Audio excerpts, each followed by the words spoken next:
Vous rêvez d'une équipe en cuisine qui fonctionne sans tension ni crise à chaque service? Aujourd'hui, je vais vous partager mes meilleurs conseils pour gérer vos cuisiniers et transformer votre cuisine en véritable équipe de champions. Je suis Thierry Cortinas, expert en restauration et formateur pour les restaurateurs. Aujourd'hui, je vais vous montrer comment créer une équipe motivée, efficace et soudée, même sous pression. Pour bien gérer vos cuisiniers, il y a 3 piliers essentiels: la communication, la motivation et l'organisation. Voyons ça en détail. Point numéro 1, une communication efficace. Un mauvais service commence souvent par un malentendu. Organisez un brief quotidien à chaque service pour clarifier les attentes et anticiper les problèmes. Par exemple, une rupture sur un plat qui peut être dit mais pas entendu par tous les serveurs, aboutissant sur une mauvaise prise de commande. Le brief obligatoire permet d'éviter cela. Point numéro 2, motivez votre équipe. Un cuisinier motivé est un cuisinier performant. Montrez de la reconnaissance, même pour les petites choses. Un chef que j'ai formé a instauré avec sa brigade un système de cuisinier du mois, avec une simple photo de cuisinier tenant la coupe du restaurant et un petit bonus. Résultat tout simple, l'ambiance de son équipe de cuisine est montée en flèche et a engendré moins de turnover.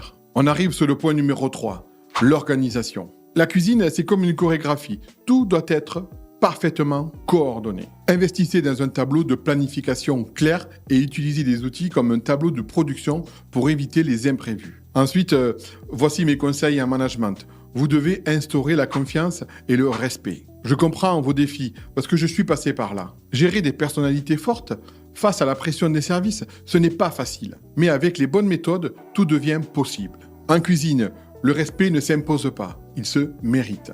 Un bon manager doit être aussi exigeant avec lui-même qu'avec son équipe. Un conseil que je donne souvent aux patrons de restaurants, c'est de venir mettre la main à la pâte. Le vie-ma-vie dans un restaurant est hyper important. Vous, patron de restaurant, vous devez seconder votre chef cuisinier durant quelques services. Pourquoi? Parce que rien ne vaut l'expérience terrain pour comprendre la réalité du travail en cuisine. En passant quelques services aux côtés de votre équipe, vous allez ressentir la pression et la difficulté du métier, ce qui vous permettra de comprendre leurs besoins et leurs contraintes. Montrez à vos employés que vous êtes impliqués et prêts à vous mettre à leur place, renforçant ainsi le respect et la crédibilité de votre management. Évitez les décisions déconnectées de la réalité, car vous saurez exactement ce qui fonctionne et ce qui doit être amélioré. Un patron qui sait de quoi il parle est un patron respecté. Quand vous demandez plus d'efficacité, d'organisation ou un changement de méthode, votre équipe sait que vous l'avez vécu et que vos décisions sont basées sur du concret. Ne restez pas seulement derrière votre bureau.